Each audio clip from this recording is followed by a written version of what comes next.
Tenemos una grata sorpresa para todos nosotros, un regalo que el doctor Juan Danilo Rodríguez de Montilla nos va a ofrecer en esta mañana antes de presentar a Divaldo Franco. Él nos va a obsequiar con el Aleluya de Händel. Vamos a recibirles con un aplauso para que él vaya armonizándose junto con nuestros sentimientos de paz y de amor. Juan, cuando tú quieras. Muy buenos días, un abrazo fraternal y cariñoso de todas las personas que hacemos parte de la Mansión del Camino.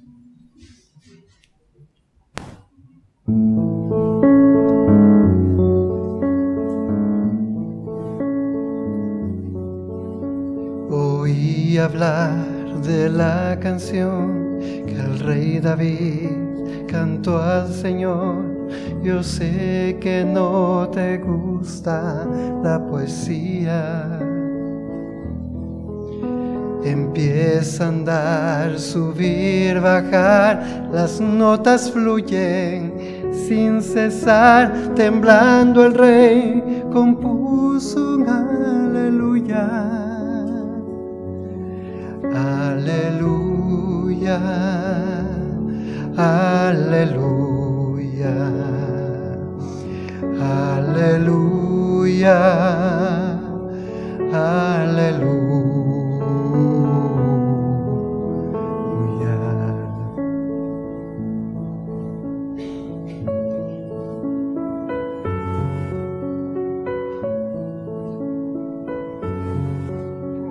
Tu fe es fuerte, quieres probar, la viste allí en el desván. La luz de la luna se envolvía.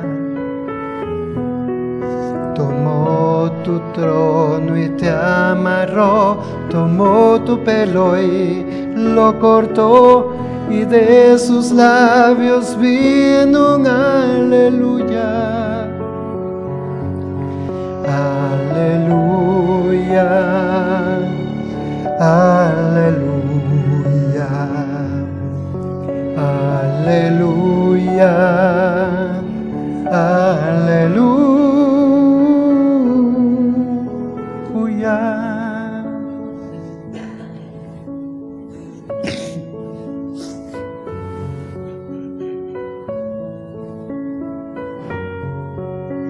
Quizás he estado antes aquí, lo que he vivido ya lo viví. Estaba solo antes que vinieses. He visto tu bandera ondear al tiempo de un amor triunfal que acaba con un roto aleluya. Aleluya, aleluya, aleluya, aleluya, aleluya, aleluya, aleluya, aleluya.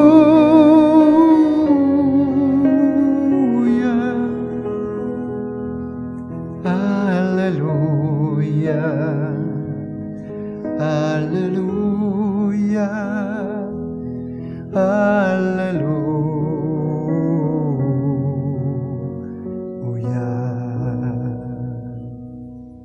Muchas gracias.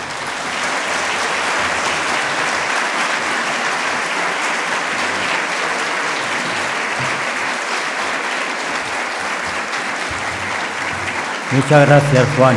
Muchísimas gracias. Bueno, un año más tenemos el honor de presentar a Divaldo Pereira Franco. Divaldo Pereira Franco es la persona que nos transmite esas sensaciones de paz y de luz. Por eso es llamado el sembrador de estrellas, por la luz que se emana de él y que nos regala con su presencia día a día. Divaldo es el médium brasileño considerado el mayor orador en el mundo. A lo largo de su muy dilatada vida, ha visitado más de 2.000 ciudades de todo el mundo, ha realizado más de 15.000 conferencias, ha sido entrevistado más de 1.800 veces en televisión y en radio, ha recibido más de 700 homenajes, medallas, placas, el título de honor, honoris causa en humanidades, el de embajador de la paz en el mundo. Ha psicografiado hasta el momento 280 libros a través de su mediunidad psicográfica, de diferentes espíritus, desde Diana de Carvalho, Filomeno de Miranda, Amelia Rodríguez y Juana de Ángelis, junto con Víctor Hugo. Sus obras han sido traducidas a multitud de idiomas, inclusive hasta el braille, llegando a más de 10 millones de ejemplares editados. En el año 1947 fundó en Salvador de Bahía, en Brasil, el centro espírita Camino de Redención. Posteriormente, en 1952, junto con su primo Nilson Sousa, inició la obra social La Mansión del Camino, que está situada en el barrio de Paula da Lima, uno de los barrios periféricos de Salvador de Bahía, de los más necesitados que existen allí. La superficie de la Mansión del Camino es de 83.000 metros cuadrados, que alberga 52 edificios. En esos edificios nos encontramos con prenatal, guarderías, escuelas, centro médico, asistencia fraterna, etcétera. Pero lo más importante es que diariamente se da alimentación a 3.500 criaturas. 3.500 criaturas que son depositadas por sus padres y son recogidos por la tarde. Pertenecen a familias por de bajas posibilidades que diariamente cuentan con el apoyo de la Mansión del Camino. La Mansión del Camino se mantiene precisamente, aparte de las donaciones que son bastante fecundas, de los libros de Divaldo Franco. Por eso, el adquirir un libro de Divaldo Franco es un apoyo a la Mansión del Camino, puesto que llevar adelante una obra tan importante, de tanta responsabilidad en Brasil, donde naturalmente existe tanta necesidad, es fundamental. La Casa del Parto fue inaugurada hace 2 años y pico aproximadamente, y a lo largo de este tiempo han nacido de forma natural más de 4.000 bebés. En Brasil este tema es un tema muy importante porque la medicina no apoya mucho este tipo de circunstancias. Queremos en esta mañana que recibamos con un fuerte aplauso a nuestro amigo del alma, Divaldo Franco. Cuando quieras, amigo.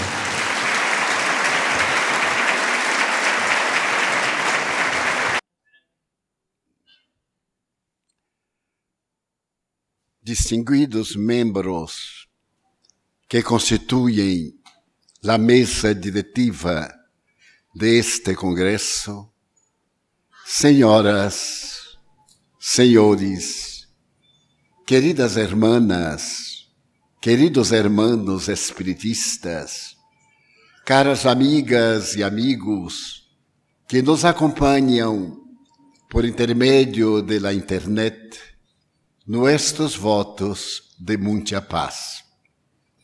Quebrando el protocolo, ruego permiso para dictar la conferencia sentado, porque atendiendo a recomendación médica, estoy con la problemática de la columna y la postura de pie me hace mal. Contando con vuestra comprensión, iniciemos nuestro razonamiento.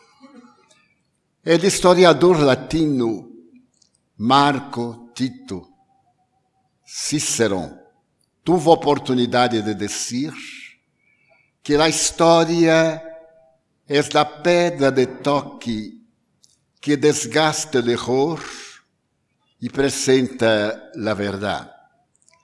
Cuando un hecho merece el concepto de la verdad, se hace un hecho histórico, indudable. Y es en ese pensamiento que presentaremos nuestras consideraciones. En aquel entonces, aproximadamente En el año 59 a.C., el Imperio Romano lograra conquistar todo el mundo conocido. Se afirmaba que el sol jamás desaparecía de solo romano. Y el imperio que alcanzaba desde España hasta las tierras heladas de Rusia, atravessava um momento político muito especial. Era necessário encontrar-se uma solução apoiada por el pueblo para hacer que Roma permaneciera como la capital del mundo. E foi exatamente isso que sucedió. El Senado romano começou a pensar em uma solução para atender a esse território que abarcava praticamente a terra conhecida. E depois de muitas confabulações, se chegou a la conclusão que o imperador, um governante, seria impossível para manter tantos pueblos, tantos conceptos, bajo la orientación de César. Y se propuso crear el primero triunvirato, es decir, conseguir 3 personas que pudieran gobernar de partes diferentes y en perfecta unión el territorio romano. Entonces, se eligieron Julio César, que em sua postura de conquistador chegava a decir-se um ser divino, como hijo de Eneas e de Venus. Pero Julio César havia sido criado no barrio de la Suburra, de classe medial, e havia recebido a melhor educação para lo que constituía el clã Julia. E de imediato se ha apontado um grande general. Era um homem portador de uma grande fortuna e, a la vez, era um comandante extraordinário. Sin embargo, não possuía hereditariedade noble. Sin embargo, Pompeu foi invitado para seguir a César, porque Pompeu era casado com a hija de César, Cesária, que se murió del primeiro parto quando estuvo embarazada. Estes 2 homens han elegido a um outro extraordinário, Marco Licínio Crasso. E com os 3, cada qual em um ponto da terra, seria possível governar al tremendo império. El império se caracterizara por la guerra, e na parte pantanosa de la bota italiana, en el Latium, surgiu um pueblo constituído de criminales. Eram aqueles que, depois de herir a la justiça, buscavam manter sua liberdade em los pantanos de Lácio. Posteriormente, constituyendo uma tremenda muchedumbre, han raptado las Sabinas para, desta maneira, construírem um império. E por volta de 600 anos, o Império Romano sempre estuvo em guerra. Para denominar sua posição de paz, havia erigido em la capital el templo de la diosa Vitória, mientras traduciria la grandeza imperial. Sempre que o templo estuviera cerrado, Roma estava em guerra. E quando se abria o templo, es decir, que Roma se encontrava em paz. Por mais de 600 anos, solamente em 2 períodos, esse templo denunciou a paz, a chamada paz titia, que significava uma paz profunda entre as nações. E os 3 homens notáveis partiram para diferentes puestos. Julio César para conquistar as terras egípcias, Marco Antônio para o Oriente Médio, el denominado Levante, e Crasso quedaria em Roma como administrador. O império floresce. Há uma grandiosidade incomparável de natureza histórica. Pueblo ninguno hubiera conseguido tantas condições como Roma. Pero, depois de conquistar as dinastias egípcias, César era agora não mais um faraó, senão um homem poderoso e divino. Em aquele momento, Egipto era conduzido por la faraona Cleópatra, que por intermédio das leis ancestrales mantinha a dominação especial. Muchacha de 15 anos era casada com seu irmão para que os dioses pudieran reencarnar-se por intermédio suyo. E quando chegou o dominante governador romano, Cleópatra se submeteu de uma maneira peculiar a las mulheres de entonces. Le conquistou a ele, e isso que, a partir de esse momento, ele continuava divino e ela faraônica. Tiveram hijo, e César começou a crer que tinha uma origem divina, enfrentando o Senado de Roma e provocando todas as forças apaixonado que se encontrava. Sin embargo, era casado, e sua esposa, uma dama de primeira grandeza de la dinastia de la Casa Julia, sabia de seu comportamento em Roma. Quando então, ele resolve levar Cleópatra para apresentá-la ao Senado e a seu viaje de retorno a sua pátria. A alegria do povo romano é ímpar, porque caminhar por el foro como conquistador de Ásia, de África, significava algo de extraordinário. E ele traz Cleópatra e vai explicar a Calpurnia, sua esposa, que era um fenômeno natural.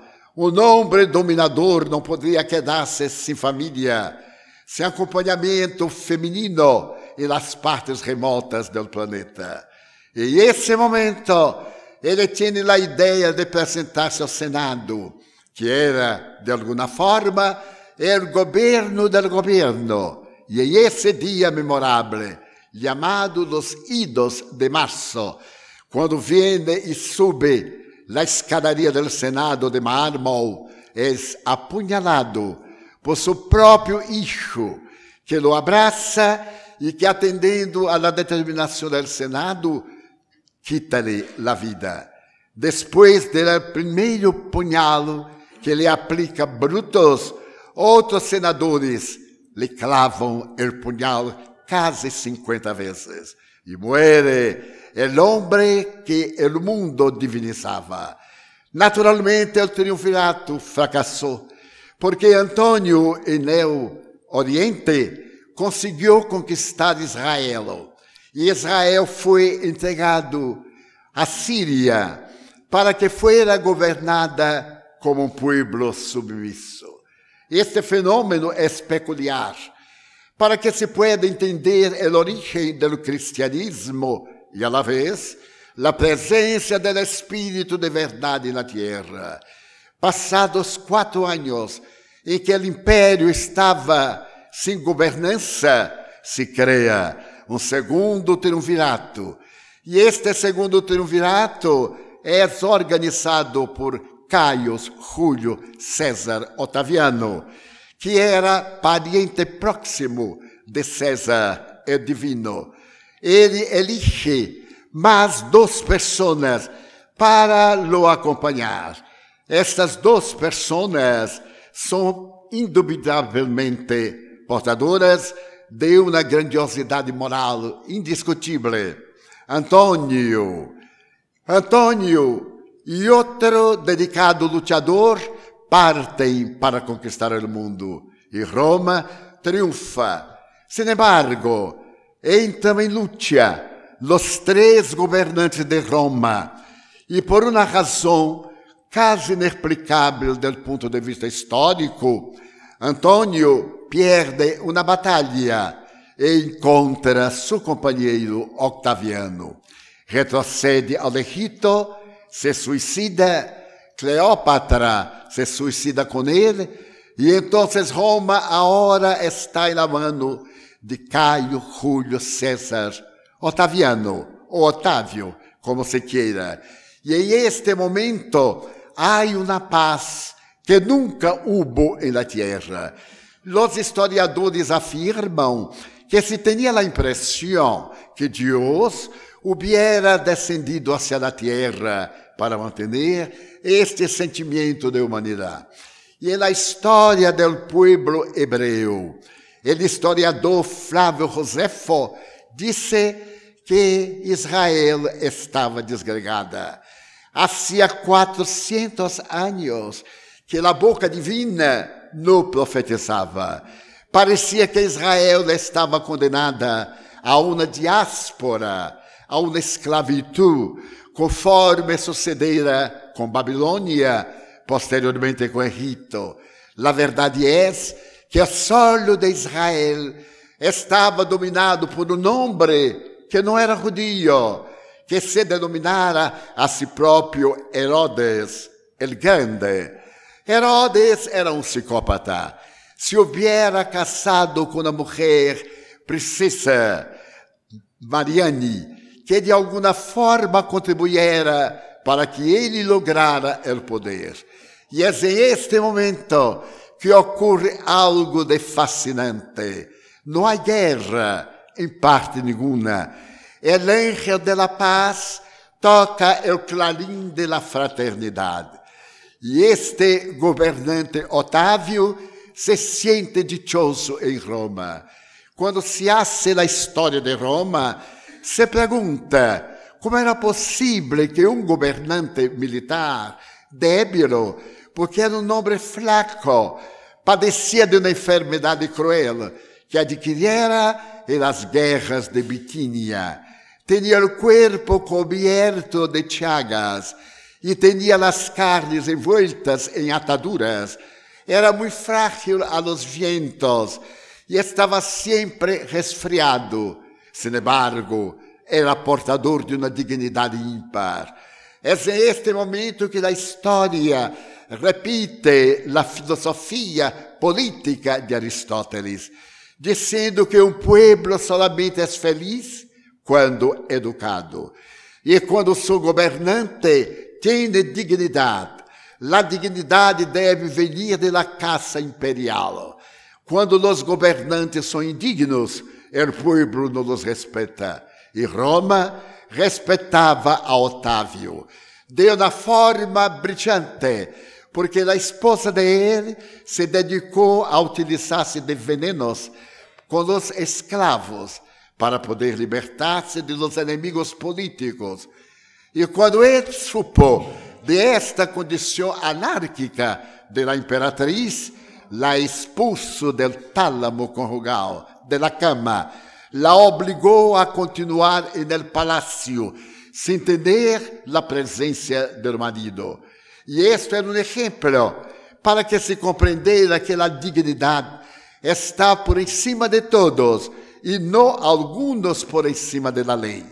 Posteriormente, uma nieta de Otávio se entregou à dissolução das costumbres e Otávio, com a mão nobre, la expulsou de Roma para a isla de Pandatária, em Grécia. Otávio observava que naquele momento Roma estava llena de poetas, de artistas, de filósofos, de escultores. Não estavam com os vencedores de guerras, não estavam reencarnados entonces Aníbal de Cartago, Alejandro Magno, o grande conquistador.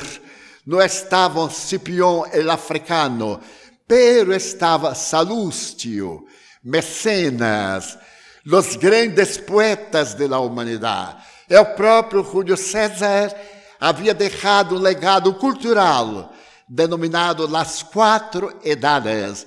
Havia escrito um poema intitulado El Rubicón, a vitória dele ao atravessar este rio.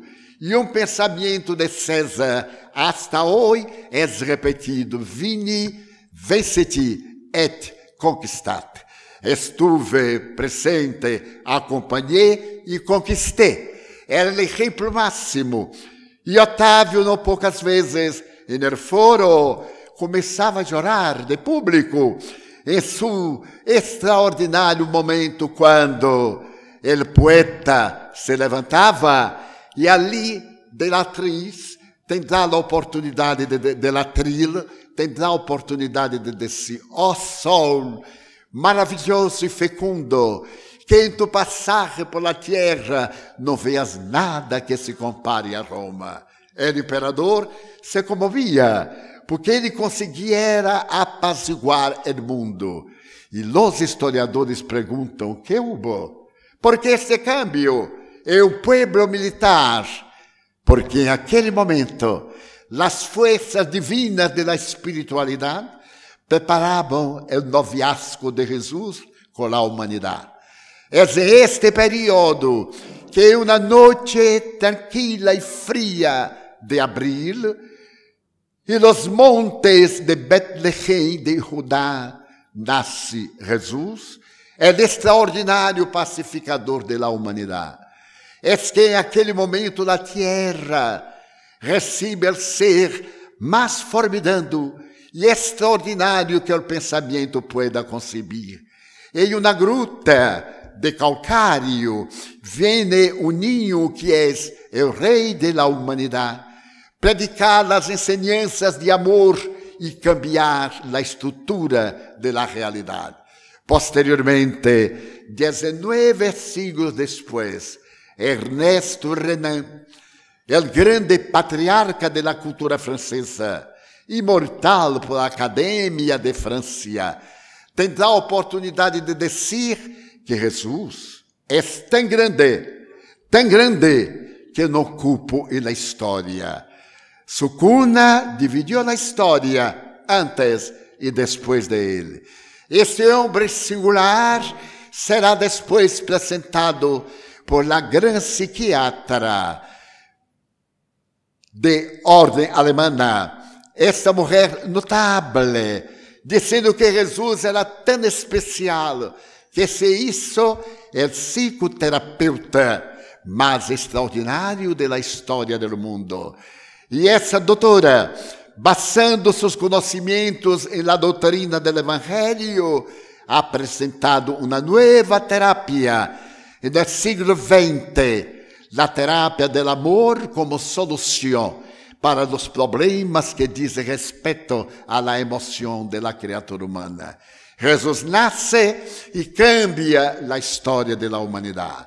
Não é necessário dizer que este homem, agora niño, sale com seus padres de Betlehem, porque a tradição dizia que o Messias tinha que nascer na casa de David, e parte de aí para uma parte remota de Israel, a Galileia.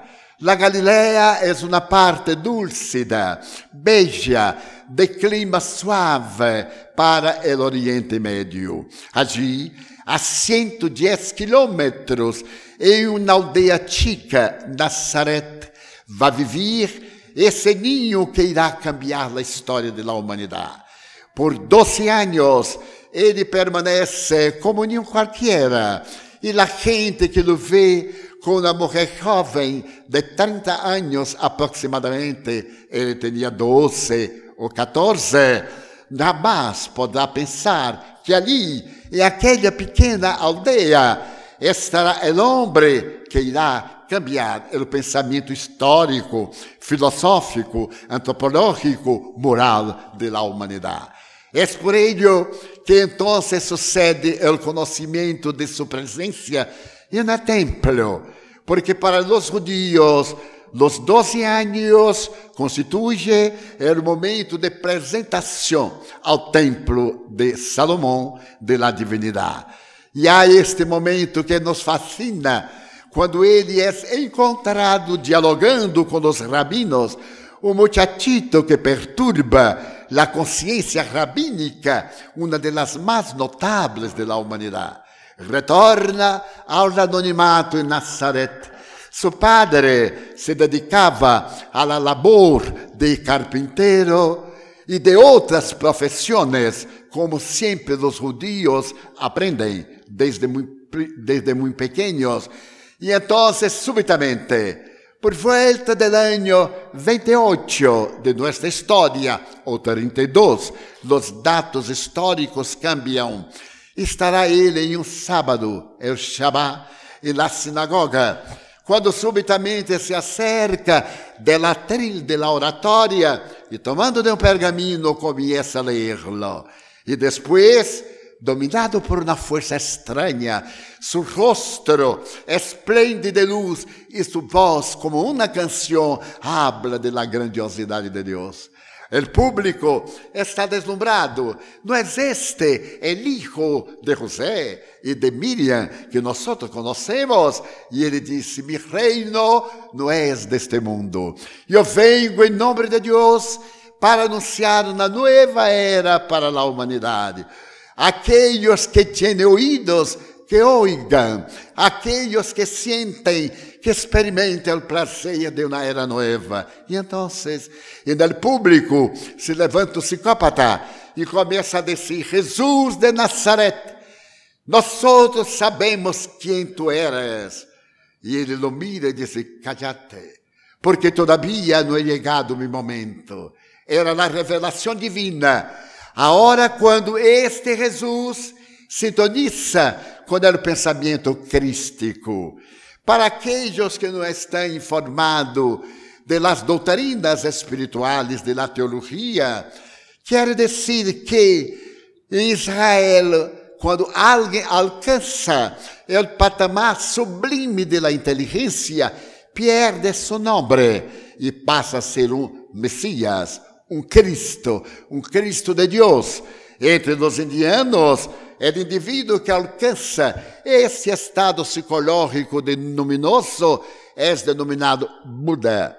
Sabedoria, aquele que ha conseguido Siddhartha Gautama, quando ele se iluminou, barro de um árvore Bodhya, ele se hizo um Buda, e a personalidade é sua, de um lugar al homem que domina o pensamento. Jesus, como o Cristo de Deus, em este momento já não é mais o hijo de José e de Miriam, é o hijo excelente de Deus, como nós, que também nós somos, um pouquinho retrasado, para não dizer muito, pero também de la divinidade que está dentro nosso. Por esta razão, o esoterismo pide para que hagamos viaje hacia dentro para desarrollar o Cristo interno. A iluminação é o momento em que libertamos o Cristo interior para que hable por nossa boca como se fôramos seres divinales. É este momento em que a terra tembla e Jesus Cristo aparece em las playas hermosas de Cafarnaum. Cafarnaum é uma cidade modesta, é uma cidade de pescadores, é uma cidade de negociantes, é uma cidade pobre. Está abaixo do nível do mar 200 metros. E ali há dos momentos mais lindos da geografia terrestre. Viene uma vertente da montanha, um córrego que se hace fuerte, que se transforma em rio e que compõe em eco tremendo da terra, 400 metros de profundidade, o mar, chamado Lago de Genesaret, o mar de la Galileia. É ali, delante deste mar, que tem um volume de água un poco reducido para nuestros padrones de mares, como este mar Mediterráneo, es extraordinario. El mar de Galilea es un lago, es chico, pero era profundamente piscoso. Se podría allí arrancar el pan diario, los peces. E de acordo com Scholem Asch, historiador hebreu, havia em aquele entonces aproximadamente 2.000 barcas de pescadores. É este lugar que parece um mar espejo, que o cielo azul, um cielo grego azul turquesa, reflete sua claridade e que ele começa a mais extraordinária filosofia do amor. Porque toda a doutrina de Jesus está reduzida a 2 ensinamentos: amar los unos a los otros. Primeiro a Deus, depois ao prójimo, pero com a mesma força que uno se ama a si mesmo. Porque aquele que não se ama, a nadie lo ama. Então, é o primeiro mandamento. E o segundo, não hacer a outro lo que não deseja que outrem le haga a ele. 2 vertentes que compõem uma filosofia que cambia a terra. Que hicimos de Jesus? Lo matamos. Como sempre hemos assassinado os profetas, aqueles que constituem os padres do conhecimento. Que hicimos a Sócrates? Lo mandamos a la cárcel, depois lo matamos. Que hemos hecho, por exemplo, de los genios de la humanidade. Aún hoy, quando alguém se apresenta como Albert Einstein, em 1905, para ditar a lei da gravidade, o que sucede? Colocamos em ele epítetos negativos. É um louco, é um psicópata. Como dizia Friedrich Nietzsche, toda ideia nova produz 3 reações na cultura. Primeiro, é negada. É tremendamente negada. Depois, é levada ao ridículo, porque ridiculizam aqueles que são ridículos em si próprios. E terceiro, é aceitada, porque a verdade tem que manter-se, sem importar-se com o povo. Ela será combatida, será ridiculizada, será aceitada. Era a palavra de Nietzsche, que ha sofrido isso na carne, este filósofo alemão negativista, perturbado, portador de transtornos mentais e gênio da filosofia humana. Assim, a doutrina que ele apresenta é especial, porque a humanidade havia estabelecido que forte é aquele que vence ao outro. Não. Para vencer a outro, basta ser covarde. Uma calúnia, uma infâmia, uma arma branca ou uma pistola, vencemos a outro. O verdadeiro herói é que se vence a si mesmo, que domina as malas inclinações, que tem tendência de fazer o mal e fazer o bem, que sobrepõe em seus sentimentos animais primitivos as manifestações dúlcidas da fraternidade. Poder entender a los demás. E quando isso aconteça, o mundo será de regeneração e não mais de pruebas e expiações. Matamos a Jesus, pero ele ha vuelto para demonstrar que a morte nada mais é que uma ilusão de nossos sentidos. A ciência de entonces dijo milagro, porque depois de muerto ha retornado. Não é milagro, é fenômeno natural, porque a vida é inextinguível, é indestrutível. Desde que foi criado, algo jamais desaparece. Encontramos isso na filosofia. Todo se transforma na química, todo cambia desde a parte inicial. E depois dele, que retorna para demonstrar a imortalidade da alma, pessoas fascinadas com este homem sublime de Nazaré seguem suas enseñanças. E o Império Romano, dominador, agora bajo a ditadura de Nerón, trabalha para destruir esta semilla de vida, como hoje trabalha o materialismo para destruir qualquer manifestação espiritualista. Porque ao materialismo lhe interessam as paixões, a indignidade humana, descender a los pantanos da miséria. Al espiritualismo, subir la montaña de la sublimación, galgar a las alturas, encontrar el Dios de afuera, que irá a armonizarse con el Dios de adentro.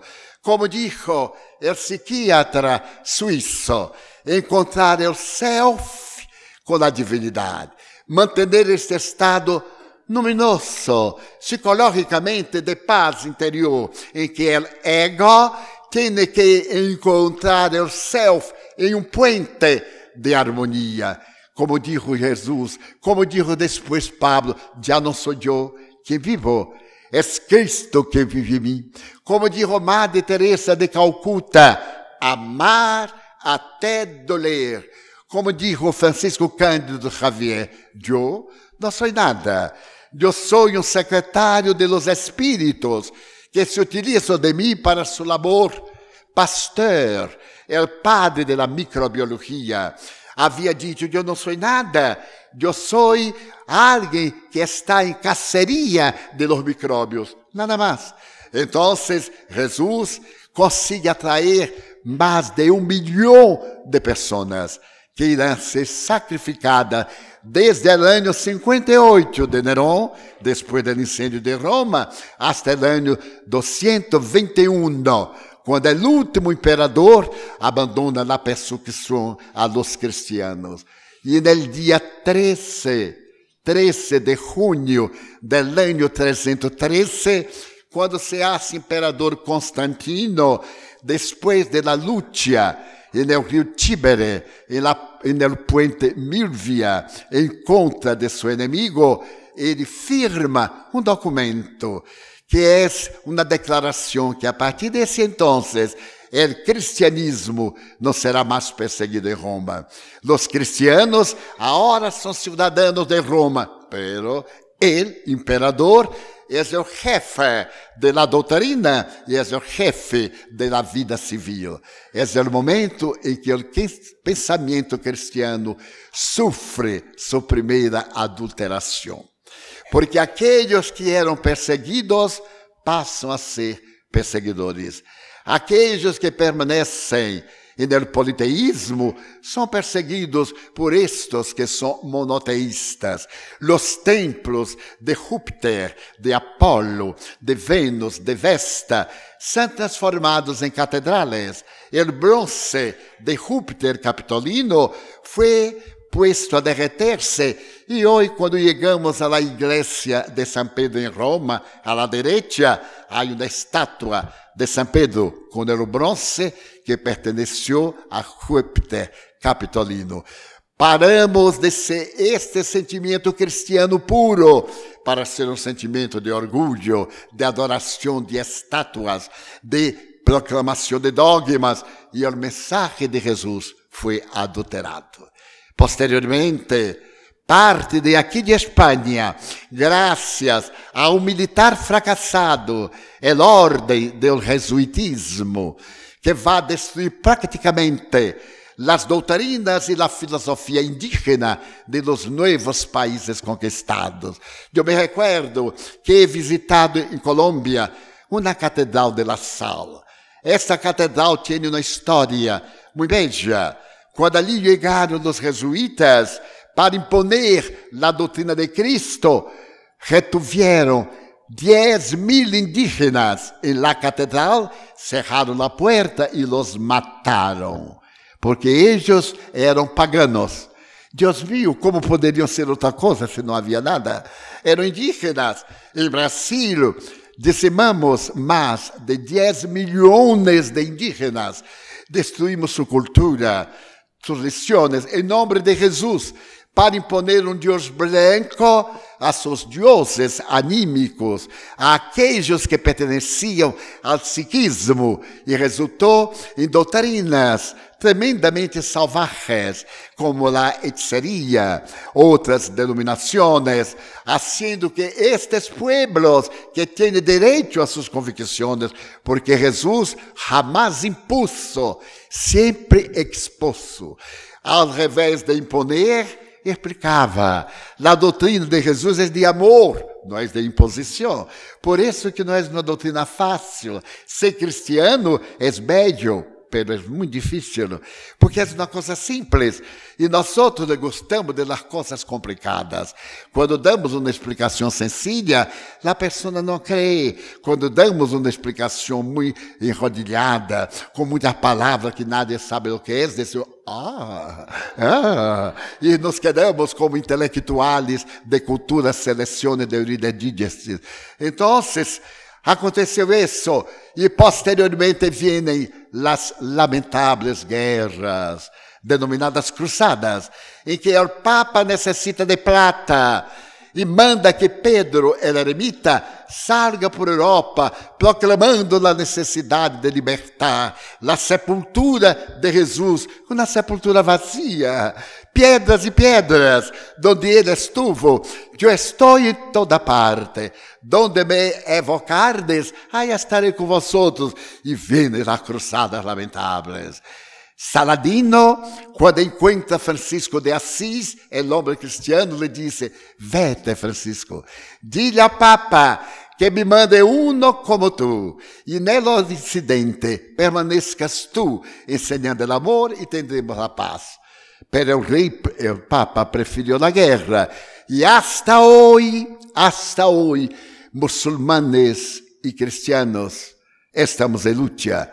Hasta hoje, Oriente e Ocidente, por mais fraternal, civilizado e ética, tem sua própria ética e suas próprias idiosincrásias.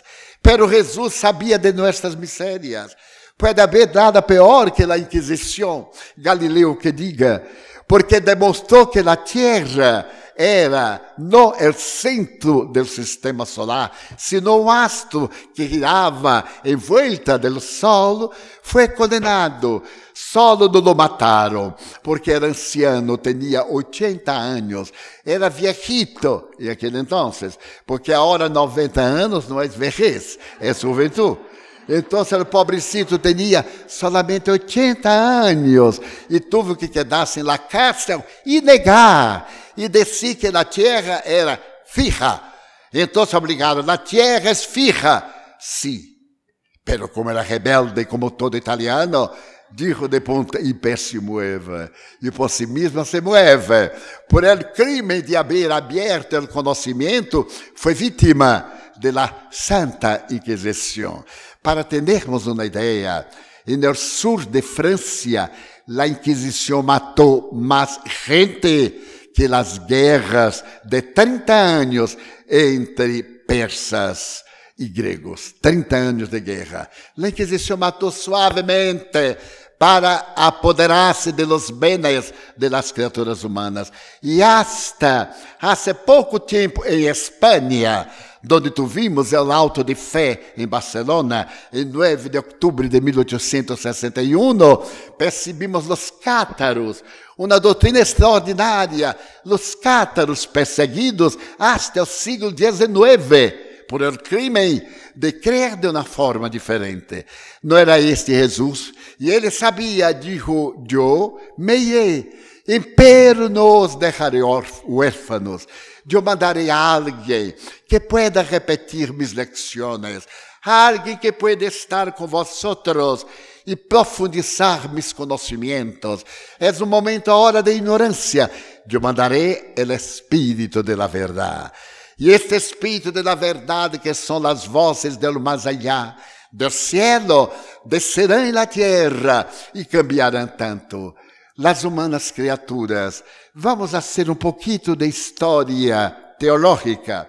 E no Evangelho de Jesus, há um momento quando Jesus é visitado por um doutor da lei, Nicodemos, rabino, personagem das leis civis, religiosas e de Estado.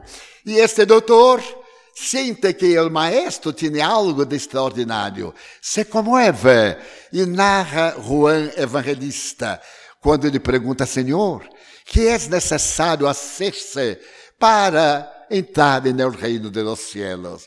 E Jesus lhe disse, tranquilamente, em verdade os digo, é necessário nascer de novo.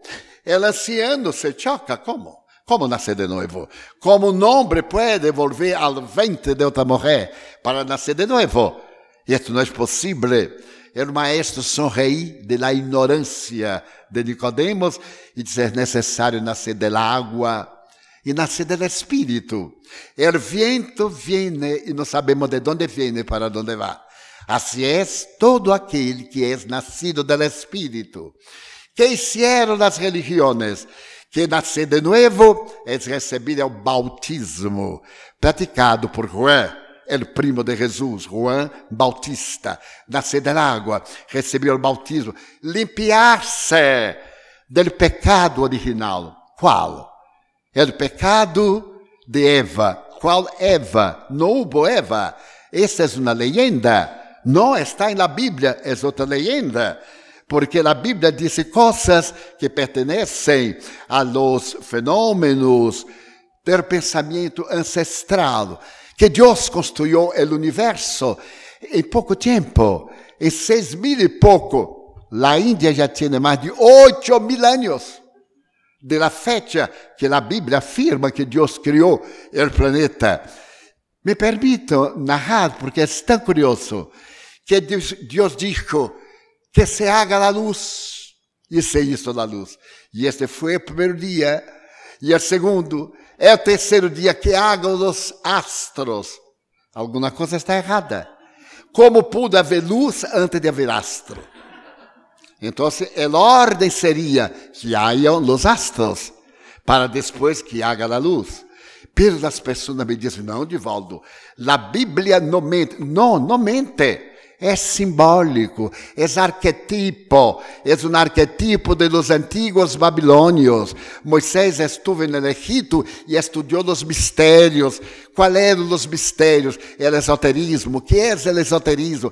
Es el conocimiento de personas iniciáticas. Y entonces, después que Dios hizo todo, Dios hizo el hombre, Adán, es decir, hecho del barro. Pero no es este barro. Pegó el barro y hizo un muñeco y después le sopló en las narinas y nació un hombre. 300.000 millones de células. Las neuronas cerebrales, 100.000 millones de células especiales. Todo este organismo, nuestras venas, nuestras arterias, miden 150.000 kilómetros de venas, de arterias. Nuestros riñones tienen 105 kilómetros de tamaño, de comprimento. ¿Cómo esto puede el barro transformarse en esta materia extraordinaria? La sangre, en cada segundo muere 30 millones de glóbulos rojos, hemácias, y nace en la médula de hueso 30 millones que sustituyen. Esto es la vida pulsante. La naturaleza gastó 2.000 millones de años, dice la ciencia de la antropología. Entonces heredamos isso. E Allan Kardec, que vendrá depois, irá demonstrar en el Gênesis que estes dias não eram dias de 24 horas, eram eras. É muito natural dizer, em dias antigos, em eras passadas. Pero há pessoas que supõem foi lunes, martes, miércoles, viernes e etc. Não, não, eras. E vemos, e então Deus hizo el hombre. Y el hombre, Adán, hecho de barro, se quedó triste. Y Dios dijo, pobrecito, tengo que ponerle una compañera. Dios era un poquito malicioso, porque podría decir, voy a ponerle un compañero, porque pensó en compañera.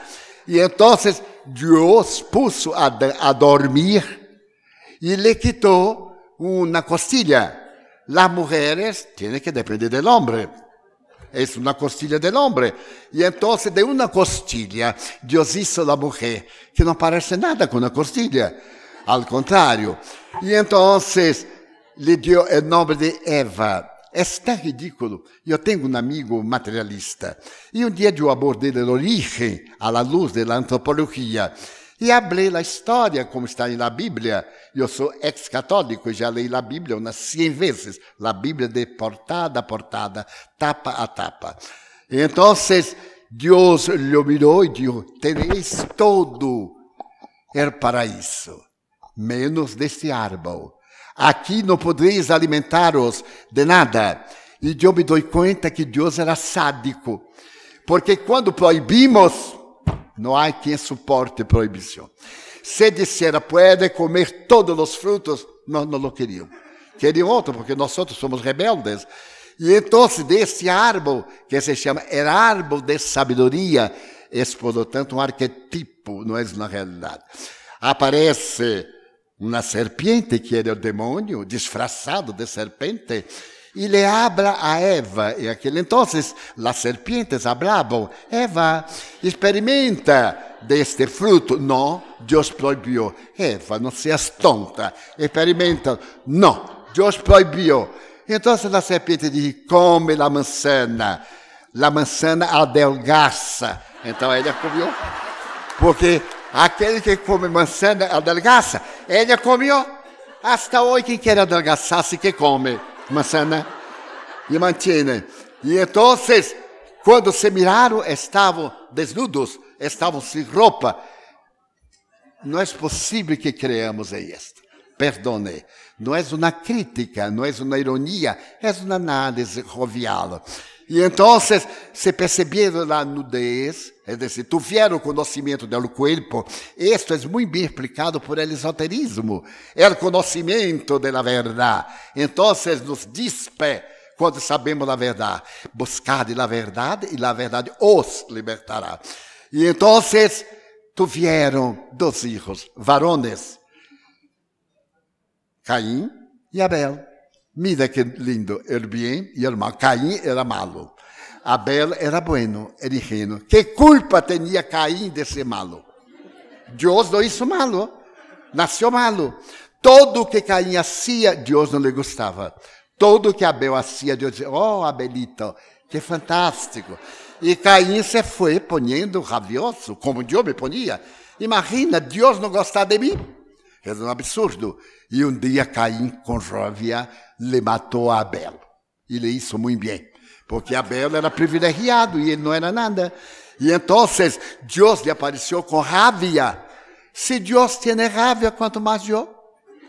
É um absurdo da perfeição.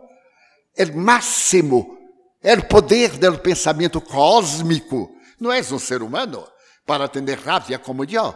E então Deus lhe parece a Caim e disse, maldito, onde está tu hermano? E lhe puse na testa o nome de criminal para que nadie lhe matasse a ele. Tonteria, não havia nadie.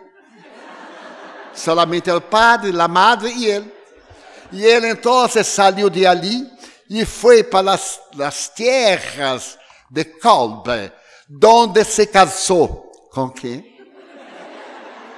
La macaca, la mona. E então, por isso que pertenecemos ao reino de los monos. Estou solamente propondo um razonamento. Digamos que sim, eu creio. E Deus se aburriu depois, mandou dilúvio, matou a todos, a exceção de Noé, sua mulher e seus 3 filhos. E 40 dias choveu, inundou toda a terra. Impossível. E no norte do Brasil, llueve no 40 dias todo o ano. E no Amazonas, todo o ano. Em Pará, Belém, nós decimos, te encontro depois da chuva, porque é tropical, todos os dias, às 14 horas, llueve. Todos os dias. É como relógio. Então, depois da chuva, nos encontramos. E não tinha alagamento. Em Rio de Janeiro, há alagamento. Em São Paulo, por muito asfalto. Pero allá, não. Pero digamos que sim, que aconteceu. E Deus lhe disse a Moisés, a Noé, prepara uma barca e põe um casal de todos os animais da terra. E ele construiu com os 3 filhos uma barca gigantesca para poner, por ejemplo, las serpientes de mi tierra, que vinieron tranquilamente desde Salvador, Bahía, hasta el oriente. Y vinieron los leones, las tortugas, las jirafas y todos. Y él fue, entrad, y todos los se quedaron arrumaditos en una galería adentro. Y se vedó todo y llovió. 40 días después, suelta una paloma y la paloma se muere. 3 días después, suelta otra paloma que vuelve con un ramo verde. En 3 días, un ramo verde. Tienen el pico, entonces se abre y reconstruyen la humanidad. ¿Con quién? El hijo con la madre con los chicos, para recomponer la humanidad diferente como somos. Pero la teoría antropológica, hablando de la evolución, la primera forma de vida es este ser molecular de la intimidad de las aguas. Cuando nosotros vemos un feto, ele passa por todas las formas, desde la primitiva presencia de un virus hasta este ser que somos nosotros y que duramos ya 2.000 millones de años para llegarmos hasta aquí. Y no paremos, continuamos evolucionando. Nuestra cola se transforma en el apéndice. Periodicamente inflama y hacemos una apendicectomía. Pero también nosotros ahora, ¿qué sucede? Ya tenemos un sexto sentido. No más somos homo sapiens sapiens. Agora somos homens virtuais. Já conseguimos pensar de maneira virtual. Eu tomo deste aparatico e outros mais pequenos e me comunico agora com meu pueblo. Em Salvador, 13.000 quilômetros em tempo real. E puedo fazer de minha vida o cosmo que está delante mío. Então, que sucede? A humanidade chega ao século XIX e há uma revolução cultural. Houve a Revolução Francesa de 1789, a caída de los padrões religiosos, o materialismo. A Revolução Francesa proclama o materialismo, liberdade, igualdade. Sim, pero no creencia en Dios. Dios ha muerto en el día 5 de noviembre de 1792 en la Catedral de Notre Dame, en un discurso realizado por un revolucionario. Dios murió. Más tarde, Nietzsche diría lo mismo. Dios está muerto. Y así hablaba Zaratustra, su obra magistral. Pero viene en este momento el Espíritu de verdad. Comienza en la tierra una revolución. Y cuando el profesor Rivail va a la residencia de Madame Hippolyte de Maison para mirar las mesas que cambian de posición, que presentan sonidos, y él pregunta cómo es posible una mesa que no tiene nervios ni cerebro pensar, e a mesita lhe contesta por señales. Não é a mesa que pensa. Somos nosotros las almas de los hombres que hemos vivido en la tierra. Comienza a llegar el Consolador que Jesús prometió. Juan 14, 16, 17, 26, en el Evangelio. E Allan Kardec irá apresentar, depois de 2 obras fundamentais, o Livro de los Espíritos, um tratado de filosofia, o Livro de los Médiuns, um tratado de ciência, o Gênesis, outro de ciência, o Céu e o Inferno, outro de moral ético-religioso. Então, quando apresenta o Evangelho, em 1864, ali está, vengo, como antigamente, e aqui estava presente, para observar a los hijos descarrilados de Israel. Era Jesus de retorno, repetindo para nosotros sus lecciones, llega el espiritismo. Y Allan Kardec, el seudónimo de Hippolyte Léon Denis Arrival, el maestro, el filósofo, el filólogo, ali está Allan Kardec que dice para ideas nuevas, palabras nuevas. E propõe a palavra espiritismo, ou terceira revelação judaico-cristiana. A primeira revelação, Moisés, que nos habla de um Deus único e que nos oferece a lei sintética de los 10 mandamentos. Depois, Jesus, que nos habla de la lei de amor. Terceiro, Allan Kardec, que nos habla de la reencarnação. E está maravilhoso. E no capítulo número 6, na página 148, quando está escrito no Evangelho, el Cristo Consolador, vengo para consolá-los, para matar os sentimentos antigos de sofrimento. E solamente o Espiritismo conseguiu matar a la muerte. E no dia que eu descobri que a muerte muriera, me vino uma alegria imensa, porque eu tinha muito medo de morir-me, porque eu tinha ideias materialistas, era católico, e pero não acreditava. Tinha medo de ser condenado e me hacía católico. Hasta um dia que me volvi hacia Deus e lhe disse, tu não existes. Porque eu era médium, veia os espíritos, e me cura, me dizia, eles são o demônio que te vem buscar. E eu disse, como é possível? Com tanta gente no mundo, ha elegido a mim. Por que a mim?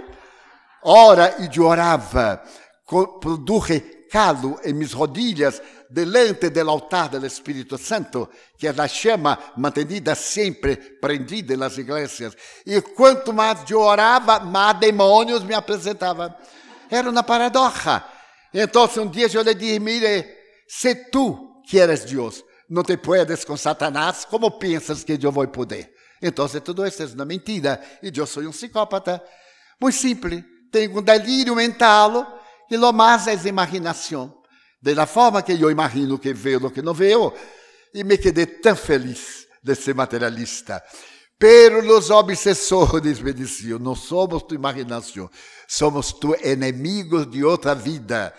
E me narraram uma história que aconteceu em 1556. E aquela oportunidade me contaram uma história, e um deles me disse, eu fui tu vítima, e agora estou cobrando-te miserável. Digo, ai, Deus mío, 400 anos e não me perdonou, não. Agora que é o momento de cobrar as deudas. Eu disse, Deus mío, eu creio, hein? Dá-me uma outra oportunidade, porque delante deste pavor, eu creria em qualquer coisa. E então encontrei o Espiritismo, a doutrina da imortalidade da alma. Divaldo, nada se muere, muere mi madre, el ser que jamás olvidaré, a que mais amei hasta hace pouco tempo. Se muere, e quando estou ditando na charla, se me apresenta, he vuelto, sus dos ojos verdes que brilham, su traje que eu lhe he presenteado, le di tejido. Minha irmã le hizo um vestido fantástico, e ela disse, para vestir-me quando esté muerta, e para levar comigo. E vuelve com este vestido, me abraça e me diz, hijo, nadie se muere, aqui és tanto, papá, tus hermanos. Dile a esta gente que a imortalidade é uma bendição de Deus. Que alegria que eu senti. E esse momento, e hasta hoje, quando me recuerdo que estou com 91 anos, é muito tempo, 91 anos, e a pessoa me disse, Pedro Divaldo, não te mueres, hein? Digo, não, sou um bebê, aún quero mais. E muitos amigos dizem, Divaldo, não te mueres, nem vou morir-me. Se tu estás com prisa que me muera, muere-te em meu lugar. Eu te agradeço. Então vem o Espírito de verdade, como um exército que descende do céu ao comando de um general, para dizer-nos da grandeza da vida. É extraordinário porque não é um hecho que não se pode provar, se pode provar no laboratório. Quando Jesus lhe disse a Nicodemos que é necessário nascer de novo, nascer de água, sim, nós nascemos de água. El espermatozoide é uma gotita de água, o óvulo é outra gotita de água. Quando a célula, o espermatozoide e a célula uovo se unem em uma célula básica, é uma gotita de água com um envoltório delicado que se acopla no útero, onde sai o líquido amniótico, água. E então vai esta água condensando-se. E na idade adulta temos 68% de água, 31% de sales minerais e uma substância desconhecida. Nascer de novo é reencarnar-se. É tomar dessa gotita de água e tomar forma, tomar vida. O Espírito vem por intermédio do Espírito de verdade. Kardec dia lhe pergunta: quem eres tu? Para ti, eu sou a verdade. Era Jesus Cristo. Jesus Cristo, na segunda volta, que chega na terra para construir uma humanidade nova. Nós outros somos esta humanidade invitada a cambiar a terra, a transformar o mundo, a fazer que as criaturas despiertem para o sentido profundo da vida.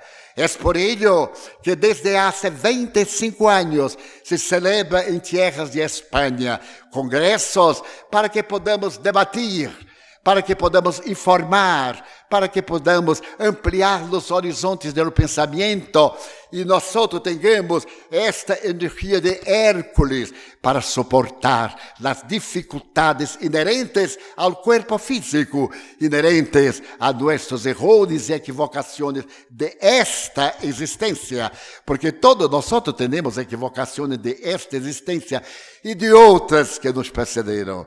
E então, quantos milagres há operado em miles de vidas. Kardec estava um dia muito desgostado.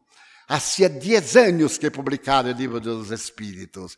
E havia 10 anos que sofria, porque toda ideia nova é perseguida. E ele vivia no Passage Santana, em Paris, cerca da ópera. Estava ele na ventana, mirando o passilho, quando Madame Allan Kardec, Amélie Gabrielle Baudet, sua esposa, lhe apresentou um paquete que estava envolto em papel branco de seda. Ela sabia que ele adorava a correspondência, como qualquer de nós outros. Ele abriu e ele viu um livro. Estava Le Livre des Esprits, era o livro dos espíritos, pero escrito em ouro, e na portada. Curiosamente abriu e caiu na carta. Então, ele tomou da carta e começou a ler: Senhor Allan Kardec, você não me conhece, pero eu conosco a você. Quero contar-lhe um pouco de minha vida. Eu vim de residir em Paris, pero sou do interior de França. E chegando a Paris como tipógrafo, me apaixonei por uma senhorita. A senhorita Marie, nos apaixonamos, nos casamos, e eu trabalhava na tipografia, e fui infinitamente feliz com minha esposa, jovem, bela. Subitamente, a peste branca, a tuberculose, la venceu e ela morreu. Algo se passou em mim. La pérdida desse ser a quem tanto amo hiriu minha alma e me desesperei. Comecei a usar alcoólicos e perdi o emprego. Então, um dia, há pouco, he resuelto suicidar-me. Me dirigi ao Puente Marie, sobre o rio Sena. Era noite. A água do rio estava helada. Eu não sei nadar. Um salto e solamente, e tudo desapareceria. Em este momento me preparei, puse a mão na mureta, e quando ia saltar, algo escorregou, e quando mirei ao suelo, por la lamparina pública, era este livro. Surpreendido, tomei o livro e lo abri, casualmente, e li o seguinte: não há morte. Quando alguém morre violentamente por suicídio, se perturba. E a perturbação dura semanas, meses, hasta anos. Eu estou em choque. Corri a minha casa e comecei a ler. Quando terminei de ler, no dia seguinte, eu era outra pessoa. Porque dizia que a vida continuava. Será que me Marie estava viva. Será que foi ella que me inspirou a tocar este livro que estava ali? Então, lo mirei mais detenidamente e na primeira página estava escrito assim: este livro salvou a minha vida. Espero que ele seja útil. E estava escrito J. Perrier. Então, eu puse abaixo, me salvou também a la vida minha.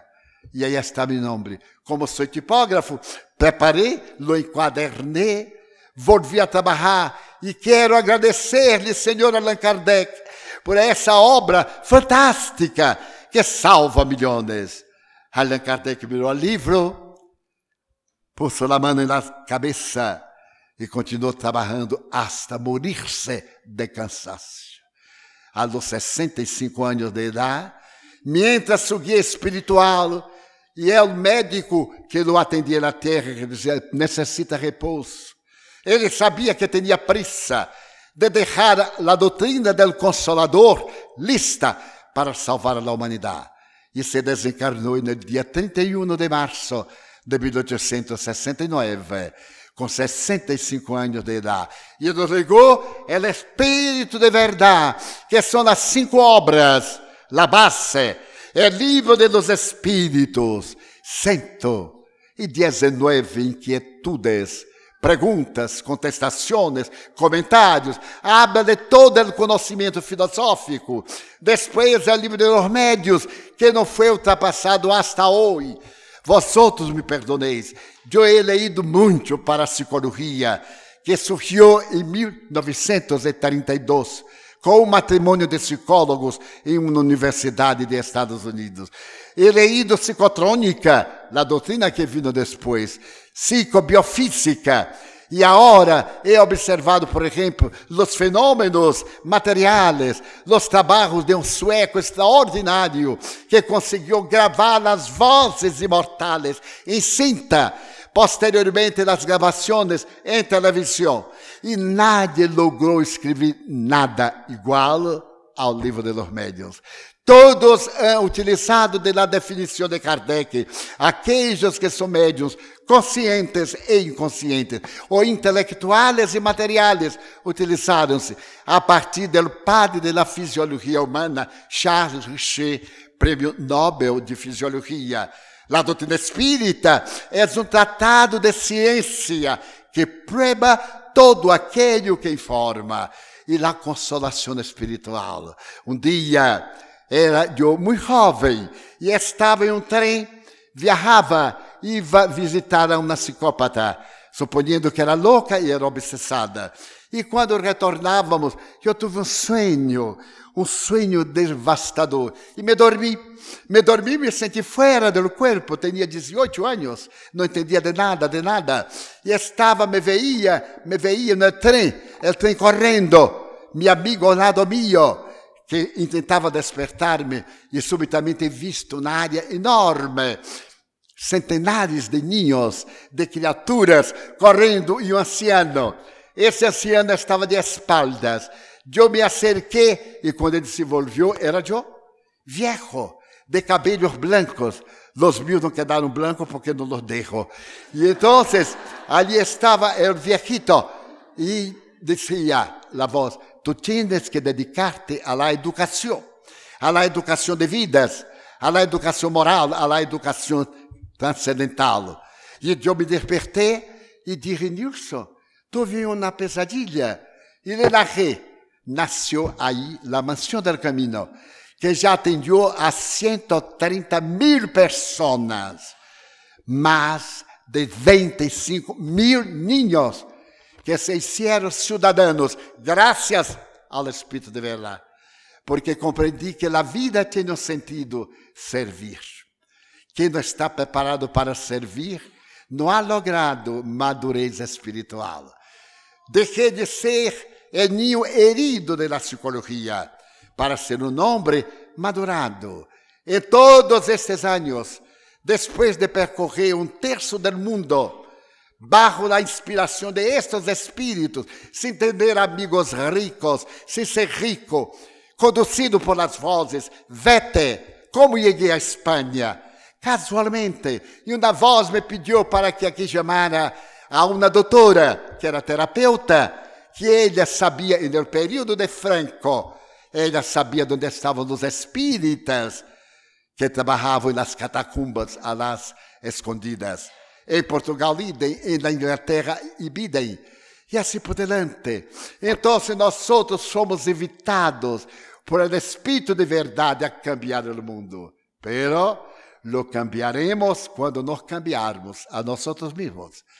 Quando nós outros adquirirmos este estado de paz, iremos transmitir a paz. Iremos invitar o mundo para ser melhor. E este é fácil. Bastam duas condições: amar e servir. Solamente. E com isto, os espíritos superiores que estão agora com nós outros e estarão em este congresso, nos invitarão a agradecer a Deus todo o que nos ha brindado, que nos ha regalado hasta hoje. E na apertura deste congresso, gostaria de transmitir um mensagem de esperança, de amor. O dolor não é punição divina, é uma experiência evolutiva. O sofrimento não é castigo. Deus não castiga, Deus não perdona. Deus ama. E quem ama, não castiga. Quem ama, não perdona, porque o perdão implica em um sentimento negativo antes. E Deus não o tem. Deus nos vê como micróbios pensantes. Micróbios, vírus pensantes. Este universo grandioso. Então, me cabe dizer, muitíssimas graças, Deus meu. Muitíssimas graças por todo que me has donado, por todo que puedo mirar, por todo aquello que vibra, que canta, que habla en el universo. Muitíssimas graças, Senhor, porque eu puedo mirar a mi amor. Puedo decirte, te amo, pero delante de mis ojos, que me permite ver la tierra, el cielo y el mar, me detengo a mirar las flores em todos sus colores.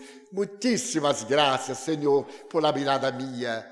Pero eu descubro aqueles que são ciegos, que não podem mirar, e por ellos eu juego piedade, porque sei que um dia depois desta luta volverão a mirar. Gracias por los oídos míos, oídos que oyen la música de los inmortales, las músicas populares, las músicas de la ciencia, las músicas del corazón.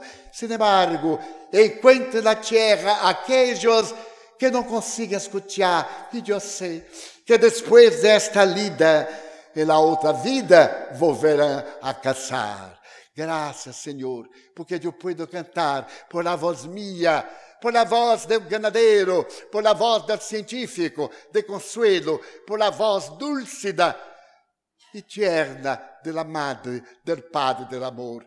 Sin embargo, hay en la tierra aquellos que sufren de afasia, que não hablam a la noche, que não hablam de dia.